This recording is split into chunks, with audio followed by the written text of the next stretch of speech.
Olá, camaradas. Bom, é, tem mais um tema bem interessante para a gente ver a diferença entre o cidadão burguês e o cidadão proletário, o cidadão operário, o cidadão trabalhador, na relação de como é tratado nas relações jurídicas. Um tema que me parece que ilustra bem é o tema da questão do conceito da ampla defesa e do contraditório. E a questão da que a gente pode usar, a diferença de tratamento que tem o trabalhador e o patrão, ou seja, o burguês,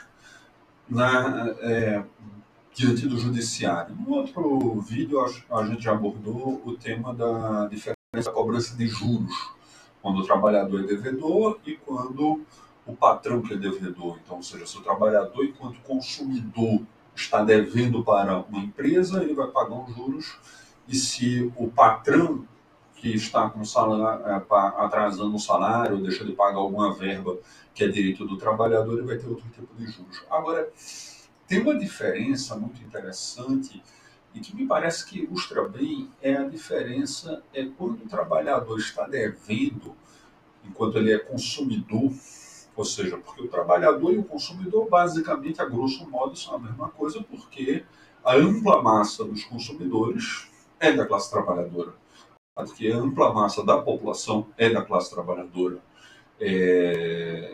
Enfim, quando o trabalhador está devendo, o que é que acontece normalmente? Se ele deixa de pagar uma conta, um cartão, atrasa, rapidamente o nome dele vai para o SPC e Serasa. Acontece o seguinte, é que o Poder Judiciário já tem várias decisões e, curiosamente, muitas delas surgem a partir exatamente de 2009, ou seja, imediatamente após a crise de 2008. E vai se consolidando uma jurisprudência no sentido de que as empresas poderiam colocar de modo unilateral o nome dos trabalhadores nessas listas da chamada negativação do nome, ou seja, as chamadas listas sujas de crédito, em que ter o nome nesse tipo de listas dificulta muito a vida do trabalhador, sem nenhuma garantia da ampla defesa e do contraditório. Sem nenhuma garantia de que o trabalhador fosse efetivamente primeiro processado e depois de processado tivesse o direito de ampla defesa, do contraditório, e depois dele ser processado porque supostamente estaria devendo, ele poder dizer se estava devendo ou não estava devendo, ele poder apresentar se tinha justificativa.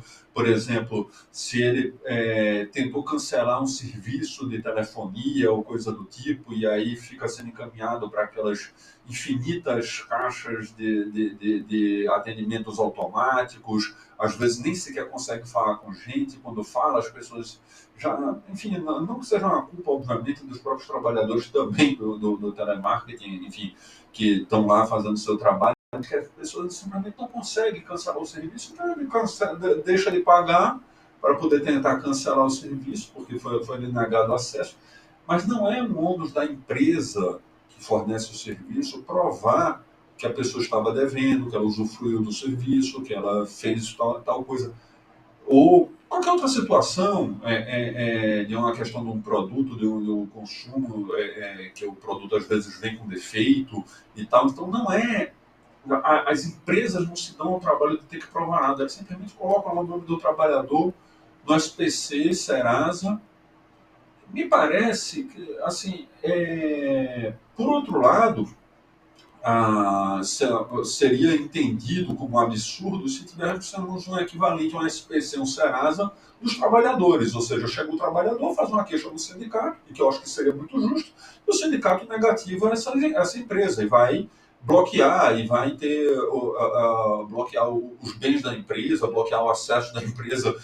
Assim, isso para a Justiça do Trabalho, isso seria um absurdo. Ou seja, quando a gente entra, quando um advogado de um sindicato ou um advogado representando um trabalhador entra com ação, é todo um arcabouço para poder, a empresa tem que ser notificada, a notificação tem que ir por R, e aí às vezes as empresas mudam os endereços, embora que a empresa está lá com o endereço registrado na Receita Federal, está lá no CNPJ, aí vai a carta, aí mudou o endereço, aí a notificação não valeu, tem que ir de novo, não sei o que lá. E nisso as audiências são marcadas com intervalo de mais de um ano. Mais de um ano. É um absurdo completo, um absurdo completo.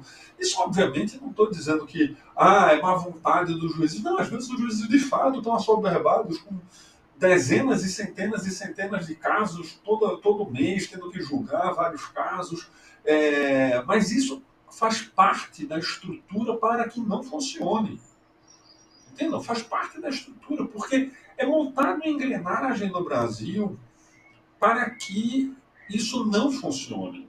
Porque o trabalhador, primeiro, ele só pode entrar com a reclamação trabalhista na prática, no mundo real, depois que ele sai da empresa. Porque a justiça do trabalho é a justiça de desempregados na prática, a grosso modo. Porque quando o sindicato tenta entrar substituindo os trabalhadores, muitas vezes muitos juízes têm uma visão, que são de fundo, na verdade, contra a existência do sindicato, que nega esse direito, mas tudo bem, os sindicatos vão lá e continuam brigando. Mas mesmo independente disso, o trabalhador que está trabalhando, se ele entra com ação judicial contra a empresa, com muita frequência ele vai ser demitido em pouco tempo. Com muita frequência ele vai ser demitido em pouco tempo. Então, isso por si só já é um absurdo. Então, aí tem o tema da prescrição. Ou seja, você só pode entrar com ação pedindo seus últimos 5 anos. E depois que você interrompe o contrato de trabalho, você só tem 2 anos para entrar com ação. Já as empresas, elas podem ficar cobrando do suposto devedor por muito mais tempo. E elas continuam, depois elas podem, porque a empresa, ela pode montar uma estrutura profissional de cobrança que vai infernizar a vida do suposto devedor. Vai infernizar a vida, vai ficar ligando, vão ficar pessoas ligando permanentemente, ligações que a ligação vai e cai, vai e cai, ostensivamente. E aí, quando o trabalhador que está lá sendo cobrado, e muitas vezes até de forma indevida, de forma absurda, sendo cobrado juros absurdos, quando ele entra com a ação, quando ele prova que houve uma cobrança indevida, então, ele recebe uma indenização que é ridícula, ridícula. Muitas vezes aí as empresas vão lá e pagam tipo R$ 1.000, R$ 2.000, coisa do tipo. Só que quanto que as empresas vão ganhar nas cobranças indevidas que eles fizeram do trabalhador que preferiu pagar para não ser extorquido por esse tipo de cobrança que é um insulto, na verdade, essa cobrança aviltante, essa cobrança demasiada, essa cobrança exagerada. Quantas pessoas, como consumidores, não se veem obrigadas, na verdade, a ter que pagar para não ter não serem importunadas por esse tipo de cobrança.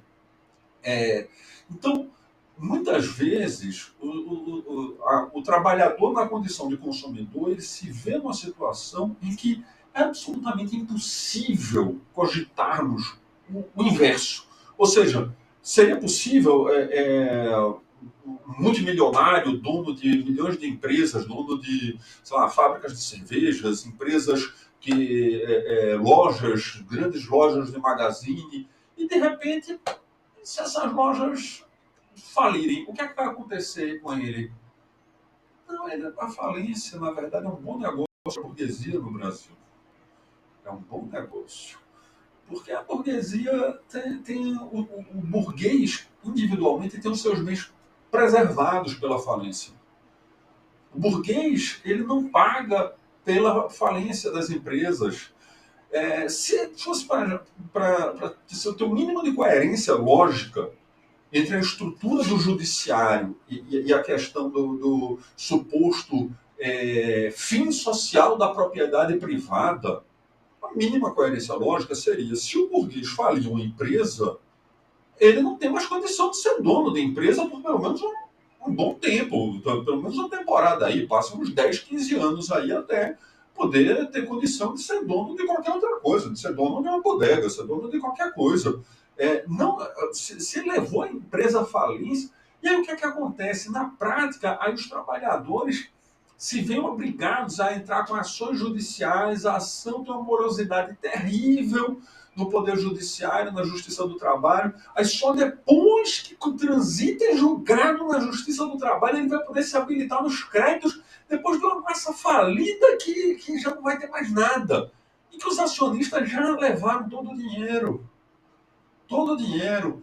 E quantas são empresas no Brasil que têm falências declaradas e nisso a gente volta para o tema de a diferença entre o trabalhador, que é supostamente devedor enquanto o trabalhador, enquanto consumidor, e o trabalhador quando ele é credor.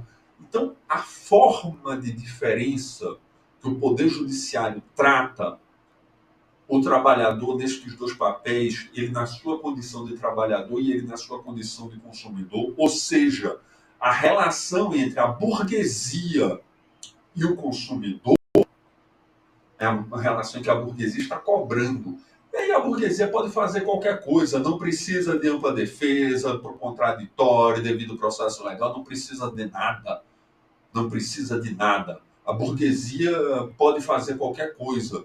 Porque, bom, sempre voltamos, né, à letra da Internacional, porque ao burguês tudo é permitido. É, agora, o inverso, o trabalhador, quando vai cobrar, aí se enfrenta um verdadeiro um processo kafkaniano, um processo maluco, um processo insano, porque o trabalhador precisa passar por labirintos infindáveis e que, na verdade, quando vai chegar no final, vai ter uma bela sentença para colar na parede, porque as massas falidas já não tem mais nada. Então, e o burguês já abriu outras empresas, já é dono de outras empresas, e está andando de carrão, e está passeando de jet ski.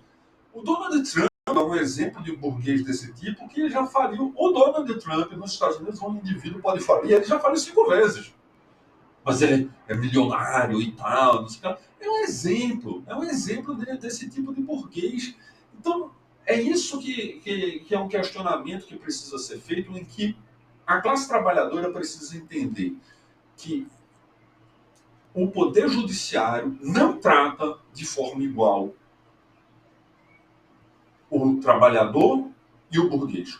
O poder judiciário trata de forma desigual os desiguais, mas não trata de forma desigual de modo a equiparar suas desigualdades. Ao contrário, ele trata de modo desigual, de modo a ampliar suas desigualdades, de forma a criar um abismo infinito em que aqueles 0,001% que tem uma renda mensal de mais de R$ 1 milhão podem viver e não precisam trabalhar e não vão precisar trabalhar por gerações.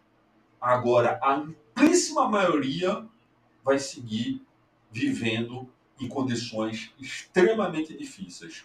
E quando não, vivendo às vezes, muitas vezes, na miséria, porque as condições de vida são cada vez mais degradadas. E o Poder Judiciário tem um papel de responsabilidade neste aprofundamento da divisão de classes.